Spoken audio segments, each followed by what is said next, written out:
Welcome back. You're watching Overdrive. The C-Class has been the bread and butter for the three-pointed star, not just in India, but across the world.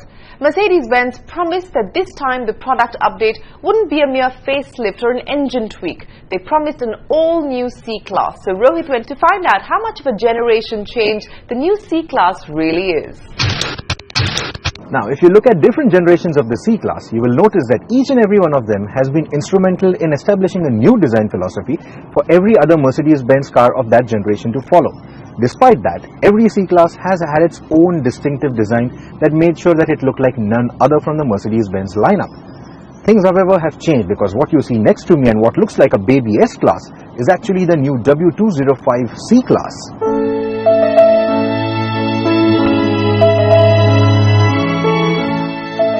Having a design that is similar to the granddaddy of luxury cars is a good thing. There are, however, a couple of problems. The taillights look great, but the tailgate doesn't appear as grand as the posterior of the S-Class. In fact, it ends up looking like a Me Too job.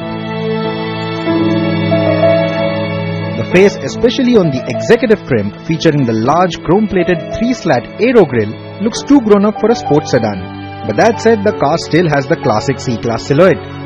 Long nose, pull-back cabin and a stubby boot. Out of the three trims that the C-Class will be sold in, we expect the Avantgarde and the AMG lines to come to India.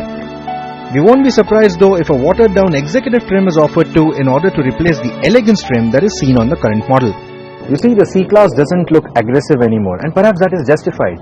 Because this car is not the entry-level sedan for Mercedes-Benz anymore. The more youthful-looking CLA has the job of attracting new customers to the brand. The C-Class, however, looks a lot more sophisticated, it's more sober, it's more matured, and that should continue to work for this car.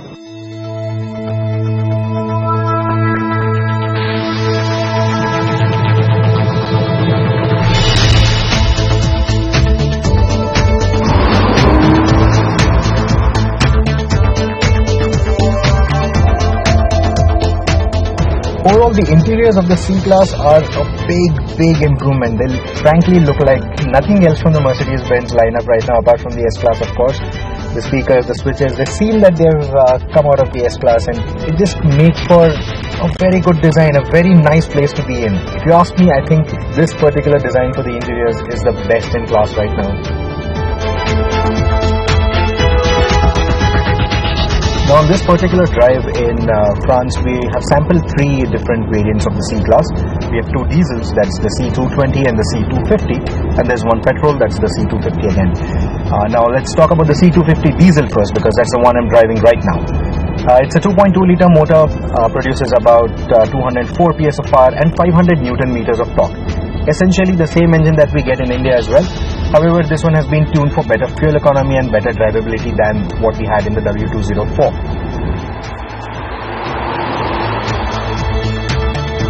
The C220, that also gets a 2.2 litre motor. It produces about 170 PS of power and 400 Newton meters of torque. Needless to say, out of the two, the C250 feels better to drive. Both the engines come mated to a 7-speed dual-clutch transmission. The transmission is quite quick, and upshifts are also much better than what we had in the W204. Downshifts, well, it takes a little bit longer, is what I feel. But overall, I think it's a very good gearbox for your everyday commutes on the highway or in the city. I think it does a very good job.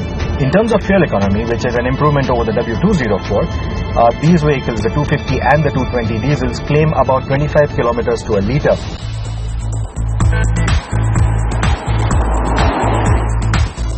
Moving on to the petrol engine, the C250 is powered by a 2-litre petrol engine. It's an inline 4-cylinder engine and it produces about 211 PS of power and 350 Newton meters of torque. Compared to the diesel, of course, it's the more sprightly motor, revs quite well, revs quite high, and feels much better to drive overall because it's a lighter engine. The car feels more agile when you're pushing it around bends.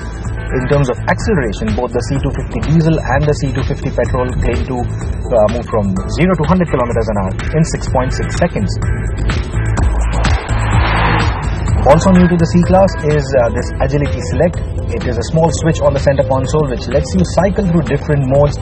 There's Eco, there's Comfort, Sports, Sport Plus, And selecting these modes or cycling through these modes will make different changes to the vehicle dynamics. The suspension will have a different setup altogether depending on what mode you're selecting. There will be a change in the way the engine behaves, in the acceleration, the throttle response, even for the gearbox. The shift points make a difference depending on what mode you're driving in.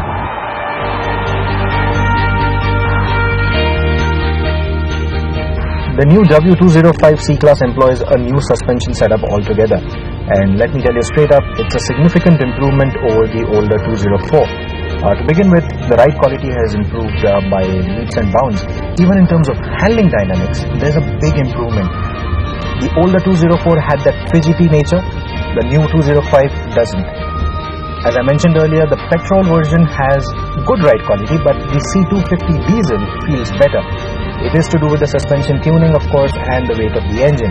The tire sizes and the wheel sizes are exactly the same.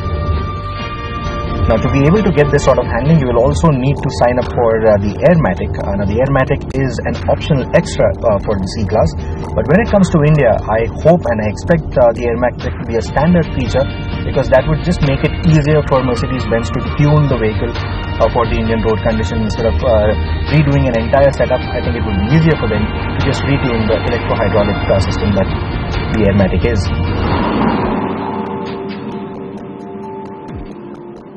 So Mercedes-Benz has transformed the C-Class into something else. It's more luxurious, follows a new design direction, and it has got features and technology that will literally send its competition back to the drawing board.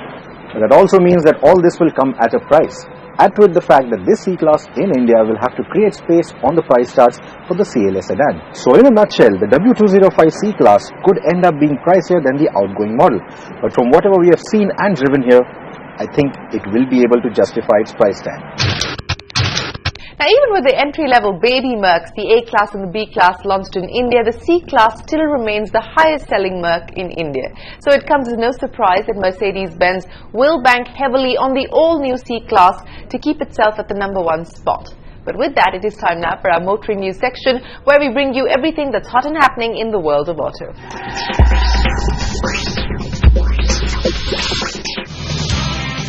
Toyota Kirloskar Motor has launched the new 2014 Corolla Altis in India earlier this week.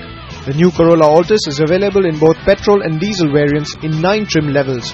While the petrol line starts at Rs 11.99 lakhs ex-showroom, the diesel range begins from Rs 13.07 lakhs ex-showroom. It's time for yet another Live Life in Overdrive adventure, and this time we are heading to Ladakh for a unique purpose: to gaze upon the most unparalleled views of the night sky in Mercedes-Benz SUVs. For more details, visit www.overdrive.in. This week, we look at driving on wet and oily roads. The main concern in these conditions is skidding or aquaplaning off the road. Most such incidents occur when the driver hits a bad patch moving too fast or tries to brake too hard. To keep yourself safe, remember the smooth ABC plan: accelerate smoothly, brake smoothly, and corner smoothly.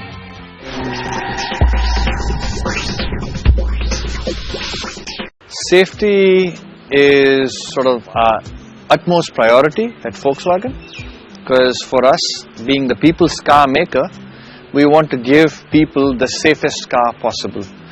Part of this is our philosophy is, if we make the safest car possible, it's also going to be the most reliable car out there. And for us, motorsport has been a very big part of our heritage, and our motorsport programs are now more than 40 years old. And for us, this is sort of the proving ground for new technology as a group. So this is, for example, when we had the Touareg, a lot of things were done. We learnt a lot from about the reliability of the Touareg and so on when we did the Dakar. And for us, same thing with the Polo R Cup in India. It's the extension of the same program, because we use this as a way to test how good our chassis are, because ultimately when you race a car, you're putting much more load through the chassis. It's going to twist and turn and everything a lot more. A lot of the welds are going to be moving around. But thankfully, because of our ethos and our philosophy of building very safe cars, we have some 2,000 plus more weld points on a Polo chassis than you do in a similar car. And all of those sort of go into making the cars perform better on the racetrack and also making them much safer for the average person like you or I to drive on the roads. This